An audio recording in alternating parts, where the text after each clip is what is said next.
Magandang gabi na usab, ganinyong tanan mga kaigsunan, mga kapaglaom. Salamat kay Ginoo nga nagpadayon kita sa atong programa ug diin kita may balo sa iyang dakong gugma alang kanatong tanan. So tonight, another topic nga atong paghisgutan maigsoon, pero sa dili pa ato una pagatugkaron ang giingon sa Bible sa 1 Corinto kapitulo 13. Nga nagingon dinhi, do I speak with the tongues of men and of angels, but have not love? I am just a resounding gong and a clanging cymbal. Ido ko ang imong ulo, mag-aampo kita, mga kapaglaom. O Diyos nga balaan, salamat kayo ning kagabiyon. And yan usab kami, sa lain na usab pagtuki sa imong mensahe, o gamitan usab, kining ubos ni mo alagad, sa pagbatbat sa mga mensahe alang sa tanan. Amo kinigiyampo sa ngalan ni Jesus. Amen. Ang ginabuhi sa tao maigsoon, usa kada kong gasa sa Ginoo. Gihatagan kita gasa sa atong mga puluyanan, sa atong mga panimalay, sa atong mga kapikas, mga kabataan, ug bisan diha sa ato nga iglesia. Kini mga avenues diin ang Ginoo nagapakita sa iyang dakong gugma alang kanatong tanan. Apan sa gisaysay ni San Pablo, diha sa taga 1 Corinto, kapitulo 13. Bisan pa kita magahubad sa propesiya, o bisan pa kita makatagik sa mga nindot kaayo nga mga pagtulunan, apan kung kita wala diha sa pagsunod sa gugmas Ginoo, walay kapuslanan ang atong kinabuhi. Inyo bang nahanduraw maigsoon, nga samtang kita naga-experience sa dakong gugma sa Ginoo nga way kinutuban, diha kita gitultulan niya sa pagsunod, sa insakto nga dalan, kay diha kaniya may usa ka kinabuhi nga nagausab sa kalibutan mga kaigsunan. One life changed the world. O gana maong kinabuhi ni Jesucristo nga atong Mesiyas, mga kaigsunan. Kung imong tan-awon ang balang kasulatan, pagadaghan kaayo sa mga pagtulunan, mga sambingay, mga parabulo, mga leksyon nga itong makuha, gikan sa kinabuhi ni Jesucristo. O gana nga gugma niya, mulabaw pa sa paghigugma nato sa mga prominente nga mga pangulo nga atong gitan-aw, nga atong gi-idolize, ato igsoon gilantaw ingon nga sila mga pangulo sa politics, sa philosophies, sa economy, ug sa bisan unsa nga mga poetry, or sa artist, or sa mga leadership sa secular world, mga kaigsunan. Sama niini.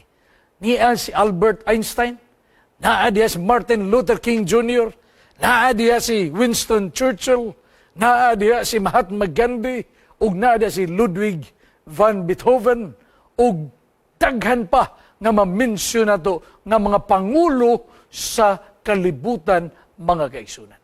Pero kini sila mga tao ra. Kini sila dugay na nga nahanaw diha sa kamatayon. Tingali, kung doon na may usa ka figure sa kasaysayan sa kalibutan, nga daghang mga writers, mga leaders sa secular world, sa historical perspective, nga nag-mention og usa ka tawo, walay lain nga ilang gitumbok o gi-mention, maugayod ang ultimate nga leader sa tibuok kalibutan, dili lamang sa spiritual nga perspective, ingon usab sa pagpangulos kalibutan, walay lain mao si Jesucristo, mga kaigsunan. Gani si Plato, si Aristotle, Socrates, o guban nga mga banggiitan nga mga philosophers, sila adunay pag-mention about Jesus Christ. Kita usab, mga kapaglaom, sa atong pagkayano sa kinabuhi, wa tanimong ilado nga mga philosophers sa kalibutan. Dili tayo nila sa kaltilingban nga tong gipuyan. Apan, kita nag-alagad sa Ginoo, o kana mo'y dakong kalainan, kay ang Diyos nagatudlo kanato sa pag-ila kaniya ang iyang anak nga niya naghatag mensahe alang kanato gikan sa balaan nga kasulatan. Nga naman, nga sa mataghigayon nga siya magabarog, sa daplin sa dagat sa Galilea, sa matagdapit sa kabungtod o kabukiran, nga naa mga katawhan, nagsunod-sunod kaniya. Ang kamatuuran may suon, wala siya nangita og unsekson kadungganan, apan siya nagministeryo sa pagpaubos sa mga tao, aron nga mga tao makaila sa matuod nga dalan mga kaigsunan. Sa itong panahon karon, kita gitawag sa Ginoo. Matagigayon nga kita magpamalandong the beautiful creation sa Ginoo. Nga mauna ang itong isgutan sa miaging gabi. Sa atong pagtuon karong gabi, atong manduraw o makita no sab unsa man ang milagro nga iyang pagabuhaton kanato kun kita anaa kang Hesukristo. Usahay magapangutan nata ngano man nga niata sa kalibutan, ngano man nga wala man tas mga planeta sama sa Mars, sa Jupiter, Neptune ug Pluto. Aban igsuon ko ni atas planet Earth ug dinhi nini nga planeta ang Dios niini nga kalibutan nagpakatao ang iyang anak aron lamang kita may kadaugan sa atong kinabuhi mga kaigsunan. Amen mga igsoon. Ang Biblia nagaingon, Lucas 24 versikulo 25. O buang-buang nga mga tao, diin sila hinay, sila makasing-kasing sa pagtuo sa mga propita o sa ilang ginasulti. Ngano ka nga gitawag ni Jesus Christ, buang-buang ang mga tao, diin sila, wa mo ila sa mensahe nga iyang gidala. Ang Bible na ganayon, ang buang-buang mingon, wala gayoy Ginoo. Mauday ka na ang gisulti sa katao. Dungagan na to sa Lucas 24:27. Og sa sinugdan, sa panahon ni Moses o sa mga propita, iya di ay gipakita ang mga gisultis bala ang kasulatan, diin ka na nagatagna sa dakong adlaw nga moabot ang Mesiyas nga si Hesukristo. Beginning at Moses and all the prophets. Kita na kaila, kinsa ang mga propita, diin sa atong gituhuan maigsoon, sila nagsulat sa balang kasulatan, o diha kanila igsoon, ang gahum sa balang espiritu, mauy, nagagiya kanila, unsa ang ilang gisulat, unsa ilang gisulti, kana minanduan sa Ginoo mga kaigsunan. Sa panahon ni Moses, samtang siya, 40 katuig nga naa sa kamingawan, tungod mga igsoon, sa iyang pagkalagiw, gikan sa Exodus, gikan dito sa Egypt, o gatong Exodus nga kung gimension igsoon, mao ang iyang pagpagula sa mga katawhan, kinsa ang nangulo niadto, dili si Moses, kun dili ang Ginoo, mo'y nagsugo kaniya, the great I am, nga mao ang iyang nahibalag, Mason. Mao ang nagtabang kaniya sa pag-ila nga ang iya makatawhan sa Egypt, panahon na nga sila mubiya gikan sa ilang pagaulipon mga kapaglaom. Kita sa itong panahon karon, pagdaghan sa mga gayon nga kita, naulipon sa bisyo, naulipon sa mga gawi nga kalibutanon, naulipon sa mga buhat nga kalibutanon, ug unya gustos Ginoo nga sa atong kinabuhi, na atay new beginning, new sense of purpose, aron kita magkabarug nga may kalipay, may paglaom, alang sa gitinguha niya nga kaluwasan mga kaisunan. Now, ang mga butang nga gisulti sa Ginoo alang siyang kagalingan, iyan ang gihanay daan, gikan pa sa sinugdan sa kalibutan. God of creation, God during the Exodus, the God during the time mga igsuon ni David, ni Daniel, hangtod na kang John the Baptist, kanang tanan nga mga panghitabo sa balang kasulatan, usar gyud gitumbok niya na ang pag-abot sa Mesiyas mga kaigsunan. No wonder, diin diya mga igsoon sa Mount of Transfiguration, nga si Pedro, si Juan o si Santiago, sa nagtulog-tulog sila, nakita nila si Jesus Christ nga may nakaistorya nga duha. o gina naklaro nila nga maudi ay ang mga patriarka kaniadto, mga igsuon sa karaang panahon nga bibisita kang Jesus Christ aron sa pagtuman sa iyang dakong misyon, mga kaigsunan. Sa atong panahon karon, mga igsoon, ato bang ginahuna nga ang Ginoo magabisita ug magaduaw kanato? Every time nga ang Ginoo magaduaw kanato, sa mas panahon ni Jesus Christ, nga giduaw siya ni Moses ug ni Elijah, kung sila miabot dito ni anang bungtura aron sa pag-comfort kaniya, aron sa paghatag kaniyang mga dalambagan or sa pagpalig-on sa iyang misyon na ison, kana nagkahulugan usab na atong gikinahanglan karon ang pagpalig-on sa itong pagtuo, mga talambagan sa balang kasulatan, ugunya ang giya alang sa tuang mga kinabuhi. Ako ganang gisulti, mga kaigsunan, tungod kay ang Ginoo, aduna siya mensahe alang kanato nining kagabiyon. Tanawa, ang kaagi, pagkahuman sa lunop, sa kalibutan, pagkahuman mga igsuon, sa panahon, diin ang tao na agyud sa pagpakuyan at pagpadaghan sa iyang kaliwatan. During the time of Nimrod, nga nagtukod sa Tower of Babel. During sa time, mga igsuon, sa panahon ni King Saul, o gunya, wala niya buhata ang labing maayo sa tubangan sa Ginoo. Si Nimrod, si King Saul, kining mga tawhana, wala gayon, natugkad nila ang kasinatian sa matuod nga gugmas sa Ginoo. Ilang giabusuhan. Sa ato pa mga igsuon, wala nila gamita ang ilang panahon, ang ilang talento alang sa buhat nga diha kanila. Kay nga naman lahi ang dagan sa ilang utok, si Nimrod to build a tower nga kuno galing moabot na igsuon ang lunop kuno sa sunod nga higayon. Di na sila mga matay, kay nga naman sila moabot naman dito sa kapunaw-punawan. O gani sa panahon usab ni King Saul, nga siya ang pinakauna nga hari sa Israel, diin gidihugan siya sa propitas sa Ginoo nga si Samuel, apan tungod sa iyang pag-abusar, sa iyang gahom, sa iyang otoridad, o sa iyang pag-disobey sa Ginoo, diha nakita ni King Saul nga ang iyang gingharian nagkawatak-watak. Ang mga katawhan sa Diyos, wala pagsalig niya kaniya, o gani siya ison, gitugya na ngadto sa kamatayon, mga kapaglaom. Ngano, nga naay mga leksyon ngayon niya na, tungod kinaaday mga tao, nga ang Biblia nagasulti, nga nila magkinabuhi, adunay dili maayo nga ending, mga kaigsunan.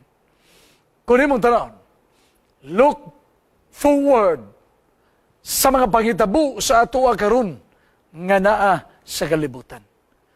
Daw dili na gyud kadua-duaan, mubalik na gyud ang Ginoo. Amen, mga igsoon. Kana lamang nagahatag kanatog buhing paglaom. Ilabi na kung naay mga matay sa atong pamilya, naay mobiya sa atong mga puloy-anan tungod sa mga trahedya, kamatayon o uban nga mga pamaagi.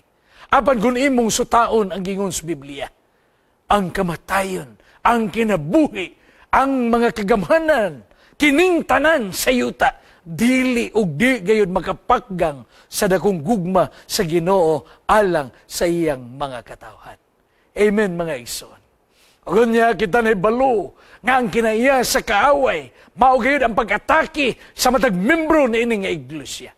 Matag tao nga ang ilang kinabuhi na pauyon sa balang kasulatan, mao'y rumbo sa kaaway, aron di sila muadto sa unahan. Tanawa ragod ang kaagi may ison ni Jonah. Nga sa diin siya gisugo sa Ginoo sa pagwali sa usa ka wicked nga syudad sa Nineveh. Igsoon siya may kalagyo. Nangita siya lain kaipsutan apan taliwala siyang pagtago dito ilalom sa mong barko yang gisakyan. Ang Ginoo nagdawag gihapon kaniya. Ang Ginoo nangita kaniya. Ang Ginoo nagpadalag unos aron mailhan ni Jonah nga ang Dios nga nagsugo kaniya. Mausab ang Dios nga nahigugma kaniya aron sundon ang misyon nga gihatag sa Dios kaniya, mga kaigsunan. Maura po na ang gibuhat sa Ginoo alang sa doang makita nga mga katawhan niya sa Israel. Sa ilang panahon, diin sila midaghan na dito sa nasod sa Egypt. Diin ang Ginoo, nakakita silang pag-antos, nakakita sa ilang mga kasakit, nakakita sa ilang paghigwaos. Taliwala ning tanan ang Ginoo na luoy sa iyang mga katawhan. Nga sa ilang paggula, more than 600,000 ka mga lalaki, kung imong apilon ang mga bata o mga babayi, almost 2 million, matudbas mga Bible scholars, ug unya kanang ilang paggula, mga kapaglaom ko, gikan sa Ehipto, ngadto sa yuta nga gisaan sa Canaan. Didto kapaglaom, ang Dios may plano alang kanila sa iyang dako nga sugilanon, diin kini sa atong panahon karon mapanaminan ka kini nga kasinatian maleksyon alang kanatong tanan, mga kaigsunan. Igsoon ko niining takna. Ayaw kalinti ang giingon ni Joshua. Kay si Joshua na ganayon, choose you this day whom you will serve. But as for me and my house, we will serve the Lord. Ngano nga iyang nagisulti, mga igsoon? Kay nakita niya, nga bisan si Moses wala na, bisan sila na, nagpahiluna na sa yuta sa Kanaan. Si Caleb gipili niya bukid, si Joshua gipili niya ang iyang dapit nga bagapuyan siyang banay. Apan taliwala ning tanan, ang mga katawhan sa Israel nga nag-apostasais, kanila uban di nagigminyo sa mga katawhan usab didto sa Kanaan, sa mga Amoryanhon. Ugunya kini nakabaysubo sa pangulo nila nga mao si Joshua. Apan siya na ganayon, pilia nining adlaw ang panalangin, pilia nining adlaw ang Ginoo. Kay ako ug ang akong puluyanan, akong pilion ang kaluwasan. Paganindot daigso, no? Nga ang atong pagpili sa Ginoo, kana nga kaluwasan nga iyang ihatag, maigsoon, nagalangkob ka na sa kinatibukan ka na to. Sa atong pagatinawag, sa atong pagbangalagad, sa atong mga panglawas, sa atong mga pagpuyo o pagkinabuhi sa matag adlaw, sa atong mga pagpanlimbasog, sa atong mga adlaw-adlaw nga panginabuhi, diha din nato makita unsa kadako ang plano sa kaluwasan sa Ginoo. Ngano man maigsuon ngang tao, may kalakyo. Ngano man ngang tao, nagmagahi sa iyang ulo. Ngano man ngang tao, nagdumili sa iyang laraw, mga kaigsunan. Kung dunay mga sinulat, ang balang kasulatan, alang sa pagpaymangno kanato, kung kita musunod kaniya, remember, igsoon, kana nagadetermine kung unsa ang atong makabot sa unahan. Kung unsa ang gisulti sa Bible, kung unsa ang gipamangno sa Ginoo, mapuslanon ka na, mga igsoon, busa ayaw gayud, pakyasa ang pagsunod diha kaniya. Now, kung imong tanawon, mga igsoon, adunay tulog ka mga mago di ay, nga kini sila gigihan, aron nga makita nila, didto ang kordero sa Dios, ang Mesiyas, nga diin ilang ginahuna, nga kana nga star, nga naghatod kanila sa dapit sa Bethlehem, diha gayud ang Mesiyas iga pagkatao, Jesus, our Savior, mga kaigsunan. Kini nga bagsaysay, naghatag nato sa kasaysayan, nga wala giday live figure in the history sa kalibutan, nga mao ang usa nga makausab sa dagan sa kalibutan, makabag-o sa tao o sa ilang panglandaw, Kaya ang Biblia nagingon, He who began a good work in you will fulfill it until the day of His coming. Kinsa man na siya, igsoon, nga nag-ingon siya, greater is He that is in you than he who is in the world. Kinsa man na siya, igsoon, mauka na si Jesucristo, mga kaigsunan.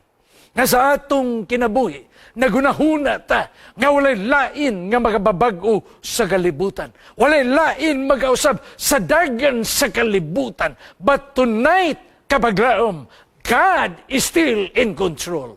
He still speaks sa atong mga higayon nga kita dunay kalibog siya musulti kanimo kay ikaw iyang minsahian. Siya magpahinumdum kanimo nga ang kahayag sa kalibutan diha kaniya og sa iyang gugma igsoon. Ikaw makasabot nga bisan ikaw nawala, ikaw iyang gipangita, mga kaisunan. Amen, mga igsoon. Ug unya kita nakaila ng Ginoo diin sa iyang pag-anhis sa kalibutan. Adunay mga ilhanan nga iyang gihatag. Ilhanan, igsoon, kagabi, atong gisgutan, nga diin ang kaliwat sa bitin, pagkatamakan, mga igsoon. Aban ang kaliwat sa babae, nga gipahit sa bitin, nga malabot, mga igsoon, that seed of the woman is Jesus Christ. Nga diin kini siya, mao ang mutuman nga sa misyon niya sa kalibutan, mabuntog ang kaaway. Ugon niya sa diyang mabuntog ang kaaway, tanan nga iya mga katawhan nga nagatuo o nagasalig diya kaniya, may kasiguruhan sa kadaugan sa ilang kinabuhi, mga kaisunan. Ugon niya tungod kay iyang gisulti, nga ang mao nga birhin, sa iyang pagpanamkon, sa iyang paggawas, sa usa ka bata, gikan siyang tagwangkan. Pagkatawgon man siya Emmanuel. Kay siya di ay mao ang magauban sa mga tao sa kalibutan. God with us. Igsoon, malisud alang ka nato magunahuna, no? Sa atong panahon karon. Nabagyod ang paguban sa Ginoo. Kung kita maghibalag og mga katalagman, mga dagkong pagsulay, atong bahandi na wagtang sa mas panahon ni Job. Ang atong mga pananaw mawagdang sa mas panahon ni Saulo nga dito sa Emmaus na ibalag niyang kahayag sa himaya sa Ginoo. Atong mabati maigsoon nga nianang mga panahon na naabagyod ang Ginoo nagagiya ug nagauban kanato, mga kaisunan. Kunun sa man ang pagkausab sa atong kinabuhi, kana but pasabot maigsoon nga ang Ginoo nagtawag kanato. Nga ang Ginoo may mensahe alang kanato. Ayaw kalimti ang kaagi, mga kaigsunan. Diin ang Biblia nagasaysay nga si David, mga igsuon, samtang siya naghimo sa iya igsuon nga pag-apil sa panggubatan. Napuka niya ang daghan makaaway sa Israel tungod kay ang Ginoo naguban kaniya. Sama usab sa kadlawan, mga kaigsuonan, sa 12 disciples. Diin sila, gikan sa ilang mga profesyon, mananagat, naas buwis sa Mateo, o guban pa, igsuon kini sila, gitawag sa Ginoo, o giubanan sila sa ilang mga paglakaw. Tungod kay Emmanuel, God with us. Maura po na sa itong panahon karon na igsuon. Kung wala nila, igsuon, i-appreciate ang presensya sa Ginoo. Kita, angay nga ito i-appreciate, nga kanunay siya naguban ka na ito, igsoon, kay siya lang ang atong Diyos ug maluluwas, mga kaisunan. Sa atong kinabuhi karon, daghan kayo ang mga leksyon nga atong makuha, gikan sa mga panghitabo, gikan sa mga butang nga niya sa kalibutan. Aban usar gyud ang atong tumong. Ang atong tumong, maigsoon, mao ang gingharian sa Dios. Nga naman, nga si San Pablo na ganayon, nga niana nga gingharian, walay makasulod nga mananapaw, walay makasulod nga mga kawatan, walay makasulod nga mga dautan, walay makasulod nga mga makihilawason, walay makasulod nga mga mahugaw, apan kung sila, matud pa ni Pablo, nagahinulsol sa ilang kinabuhi, nagausab sa ilang kinabuhi. Di ay ang Ginoo magadawat sa matag usa kanila mga kaigsunan. Kita aduna tay mga kapakyasan. Kita aduna tay mga kalisdanan. Apan ang pangutanan ning kagabiyon, giusab ba ni Kristo ang atong kinabuhi? Ken siya magausab sa kalibutan maigsoon tungod kay siya gugmaman. Imo bang mabati nga ikaw usa sa iyang ginausab mga kaigsunan? Remember, ang usa ka writer gingon, nothing in this world is constant but change. Wala day mga butang sa kalibutan igsoon nga permanente, mga bago, mga usab gyud ang tanan. Ilabi na kung ang kausaban maghatod sa kaluwasan mga kaigsunan. Amen? O kunya, atong masabtan pagayo nga ang Ginoo aduna gid siya'y handom alang kanatong tanan.